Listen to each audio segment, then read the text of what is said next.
Where a lot of the amazing results of square foot gardening comes from is using Mel's Mix as your soil. When it is plan first, plant later, we will be focusing on your plan to create a medium for your plants to grow. I'm Dr. Denise DeBusk, and in this video, I'll discuss Mel's Mix, how to calculate how much soil to add, and briefly about other soil mixes.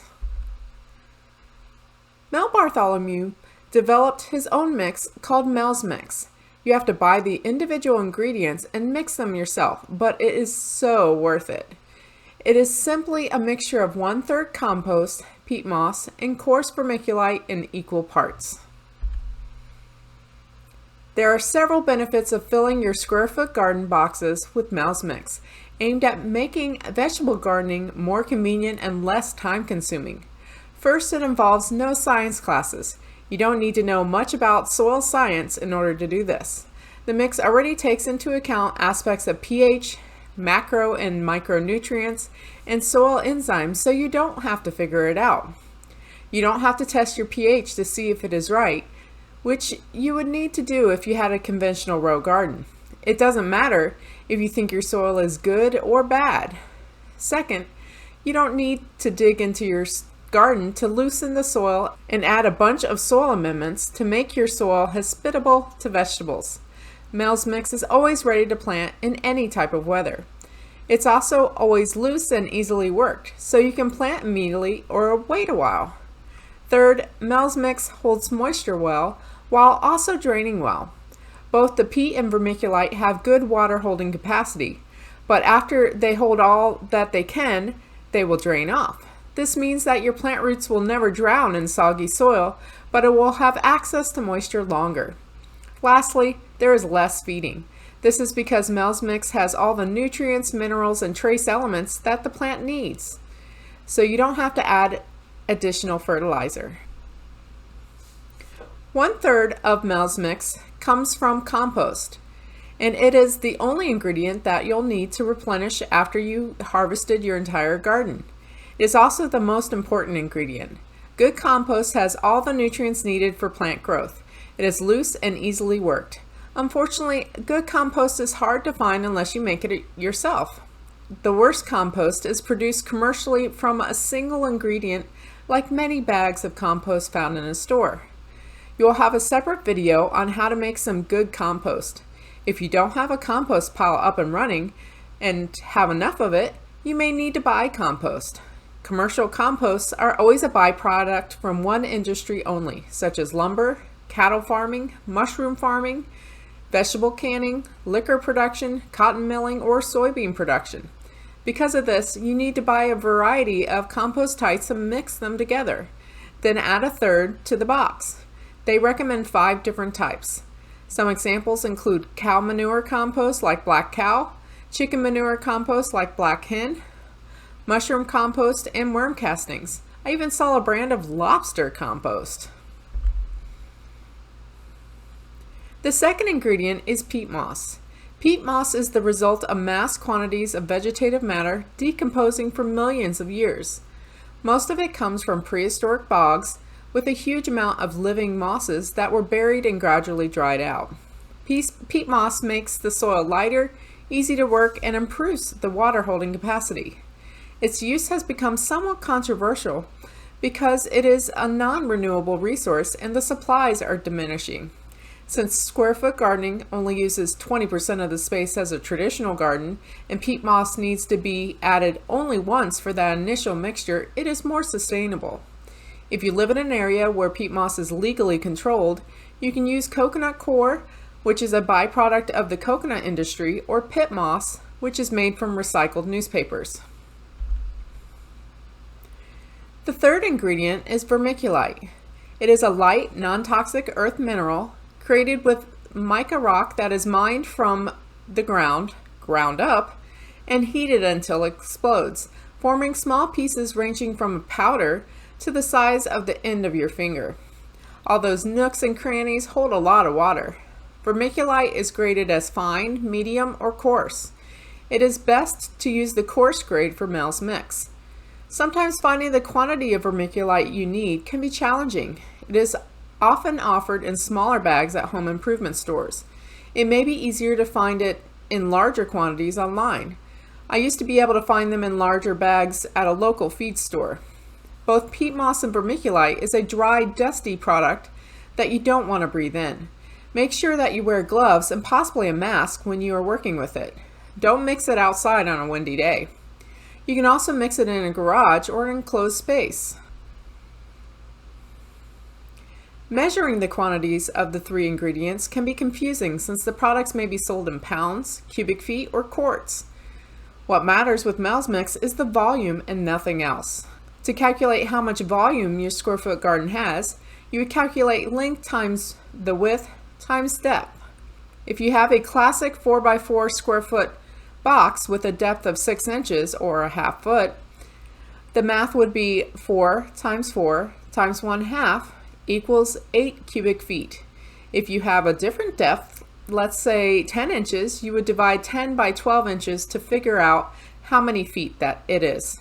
In this case, it is 0.83 feet. Once you have the volume of the box, you need to divide that volume by 3 to determine how much of each of the 3 ingredients you need. For a 4x4 6-inch deep box with a volume of 8 cubic feet, you'll need 8 divided by 3 or 2.66 cubic feet of each of the 3 materials, compost, peat moss, and vermiculite, to create enough Mel's Mix to fill the box. You may be asking, how in the world do you measure out these ingredients? One way is to use a 5-gallon bucket as your measuring cup. A standard 5-gallon bucket holds 0.668 cubic feet, or 2/3 of a cubic foot. So all you need to do is find out how many buckets full you need of each component. If we need 2.66 cubic feet of each ingredient, then we would divide that by 0.668, which would be around 4 buckets. This means that you would need 4 buckets of compost, peat moss, and vermiculite. Keep in mind that if you have multiple bags of compost, that they would need to be further divided by the number of types. For example, if you have 4 different types of compost, that would be 1 bucket full of each type in a 4x4 foot garden. Although the ingredients are measured out according to volume, you may find that some materials, especially compost, are sold by the pound. Since different products weigh differently, it would be difficult to estimate the volume of a 40-pound bag of composted cow manure. You can always measure using the 5-gallon bucket method, but you will need to buy bags in order to do that, and you may buy too many or too few. For peat moss, it is normally sold in cubic foot bales that are compressed. Once unpacked, each bale expands to a much larger volume. A full bale, which is 3.9 cubic feet compressed, will expand to 8 cubic feet. A half bale, or 2.2 cubic feet, will expand to 4 cubic feet. Now that you have the math all worked out, you need to mix it all up. This can be difficult to do inside a garden bed and will not likely be mixed enough. The best way to mix them is on a tarp on a smooth, flat surface like a concrete driveway. You can do it in a garage, but dust may cover everything by the end.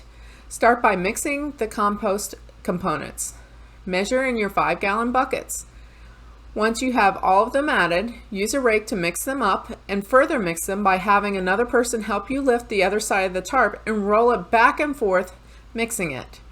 Then you will add the vermiculite, rake it, and lift and roll the tarp to mix. Lastly, you will add the peat moss and do the same thing. You will want to spray the mix with water periodically to keep down the dust. Once you have mixed everything, take a wheelbarrow or the 5-gallon pail and transfer the mix to your garden box. This is best done before placing the grid on your box. In my own garden, I have mixed the components directly in a wheelbarrow, a bit at a time, using shovelfuls of each component. I've even had it done in a cement mixer for a large garden project. If you have any leftovers, place it in bags and set it aside. It makes a great medium to start seedlings, or you can use it to top off the garden box as the soil settles in a week or 2. If you are not using Mel's Mix, you can use bags of potting mix or raised bed soil. Robert Bowden, a colleague and author of the book Florida Fruit and Vegetable Gardening, teaches a vegetable gardening class on the campus where I'm a professor, and he shared that through experimentation, he found that Stay Green potting mix worked the best for him for vegetables. The key to a good soil is to make sure that it has good drainage and water and nutrient holding capacity. Most of the soil mixes have some nutrients, but you need to add fertilizer to them during the season. You can also buy a local soil mix that is good for vegetable gardens. I purchased some in bulk for my garden to see how it would do. It is certainly not performing like Mel's mix, so I may need to switch over at the end of the season. You can calculate how much soil you would need the same way as the Mel's mix so that you know how many bags to buy, although not all bags of potting soil have measurements in cubic feet. Let me show you some experiments I did with local soil versus Mel's mix. In 2016, I planted 4 squash plants at the same time in the same locations in the box. The box on the left had local soil mix that was well known for being great for vegetables. The box on the right had Mel's mix. I applied 3 fertilizer applications to the box on the left. You can see the difference in the size of the squash plants. I got a lot of zucchini out of them that year. Here's a more recent example. I planted some cabbage in both my main garden with local soil and my demo box with Mel's mix at the same time. The one with Mel's mix is just spilling out of the box, while the other 3 are just hanging in there.